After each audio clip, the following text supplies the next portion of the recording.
수일 후에 예수께서 다시 가버나움에 들어가시니 집에 계시다는 소문이 들린지라 많은 사람이 모여서 문 앞까지도 들어설 자리가 없게 되었는데 예수께서 그들에게 도를 말씀하시더니 사람들이 한 중풍병자를 4사람에게 메워가지고 예수께로 올세 무리들 때문에 예수께 데려갈 수 없으므로 그 계신 곳에 지붕을 뜯어 구멍을 내고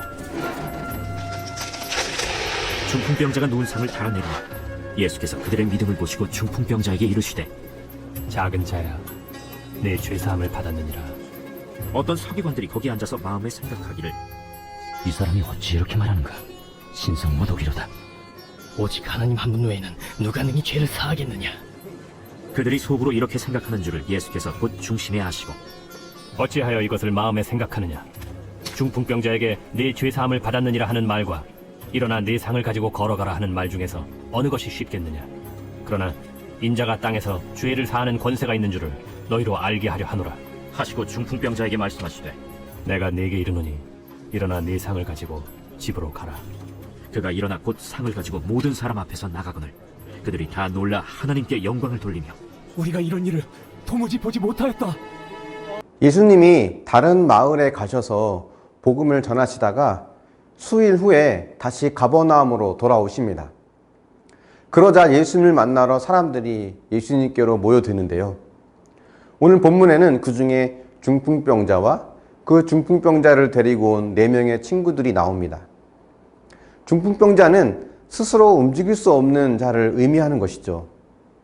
예수님께 나아가 병을 고침받고 싶었지만 중풍병으로 인해서 아무데도 갈 수 없는 병자였을 것입니다. 이 중풍병자를 위해 4명의 친구들이 나선 것 같습니다.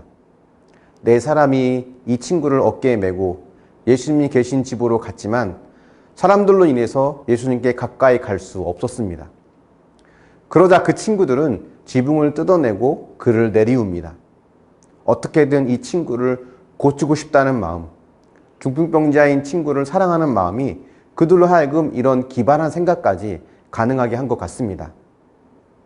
우리는 눈앞의 장애물을 생각하며 우리가 할 수 없는 이유를 수십 가지, 수백 가지를 말하죠. 하지만 우리의 시선이 장애물이 아닌 주님에게 집중된다면 장애물은 더 이상 우리의 장애물이 되지 않을 수 있습니다. 현상을 보느냐, 그 현상을 넘어 나와 함께 하시는 하나님을 보느냐, 이것이 신앙생활의 중요한 열쇠라고 볼 수 있습니다. 본문에 나오는 4명의 친구들은 예수님께 시선이 집중되었기 때문에 지붕을 뜯고 중풍병자를 예수님 앞으로 내리울 수 있었던 것입니다. 그리고 그 결과 어떻게 되었을까요? 예수님은 중풍병자의 병을 고쳐주십니다. 그리고는 내 죄사함을 받았느니라 라고 선포하여 주십니다. 즉 병만 고침받은 것이 아니라 죄도 용서받았다는 것입니다. 그런데 여기서 우리가 중요하게 짚고 넘어갈 부분이 있죠. 중풍병자가 고침받은 것, 죄를 용서받은 것은 누구의 믿음으로 되어진 것일까요? 중풍병자의 믿음이었나요? 그렇지 않죠. 바로 친구들의 믿음이었습니다. 중풍병자에게 믿음이 있었는지는 모르지만 이 병이 낫고 죄 용서를 받는 것에는 친구들의 믿음이 절대적이었습니다. 중풍병자는 몸도 고침받고 영혼도 구원받았는데 당사자의 믿음이 아닌 친구들의 믿음으로 되어졌다는 것이 무엇을 의미할까요? 일반적으로 구원을 위해서는 당사자의 믿음이 제일 중요합니다. 하지만 중보의 힘으로 구원을 받는 경우도 가능하다는 것입니다. 이 부분은 하나님의 특별한 은혜의 영역이죠.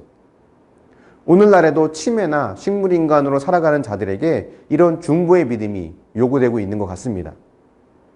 물론 특수한 경우지만 하나님의 은혜가 있다고 믿습니다. 즉 구원은 우리의 믿음보다 하나님의 은혜가 먼저라는 거죠. 그리고 친구들의 중보의 힘으로 이 중풍병자가 구원받는 사건이 우리에게 말하는 바는 또 이겁니다. 하나님의 구원은 궁극적으로 누군가의 중보로 가능하다는 것입니다. 좀 과장해서 말을 하면 중보야말로 하나님께서 우리를 구원하시기 위해 사용하시는 유일한 수단인 셈입니다. 우리의 믿음보다 누군가의 중보가 더 중요하다는 거죠. 그렇다면 우리의 중보자는 누구일까요? 하나님과 원수된 우리를 하나님과 화목하게 하시기 위해 중보자의 역할을 하신 분은 누구입니까? 유일하게 우리에게 죄사함을 선포할 수 있는 거룩하신 분만이 우리의 중보자가 될 수 있습니다. 누구입니까? 바로 예수 그리스도입니다. 그래서 구원의 핵심은 예수 그리스도의 중보입니다. 내가 모태신앙이다, 내가 목회자이다, 믿음이 좋다, 이런 것이 구원의 이유가 될 수 없습니다. 구원은 그분의 중보가 있었기 때문에 가능한 것입니다. 영적 중풍병자로 스스로 힘으로는 하나님께 나아갈 수 없는 저와 여러분을 위해 예수님이 친히 어깨에 메고 우리를 하나님 앞으로 인도해 주셨고, 우리를 온전케 하시는 대신 십자가에서 우리가 받아야 할 모든 저주와 형벌을 받으신 진정한 중보자가 되어 주셨습니다. 그분의 이 은혜 앞에 다시 한번 감사와 기쁨을 회복하며 살아갈 수 있기를 축원합니다. 목사님 보십시오. 내가 영적 중풍병자임을 인정하십니까? 모태신앙이라는 것, 직분을 맡았다는 것, 교회에서 봉사를 잘하고 있고 예배도 잘 드리고 묵상도 잘하고 있다는 것, 이런 것들이 결코 구원의 이유가 될 수 없음을 인정하십니까? 혹시 이런 것을 근거로 타인을 판단하고 정죄하고 있다면 바로 내가 진짜 중풍병자라는 것을 인정하십니까?